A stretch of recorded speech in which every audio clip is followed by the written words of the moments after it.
आणि एक महत्त्वाची बातमी आहे।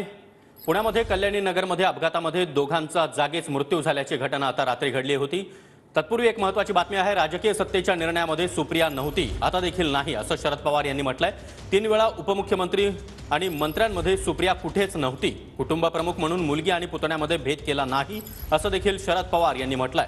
मुलगी काय पुतण्या काय माझ्या दृष्टीने काही नाही असं देखील शरद पवार यांनी म्हटलंय। माझ्या मुलगा काही होतं नाही काय, माझ्या दृष्टीने काही खरं नाही।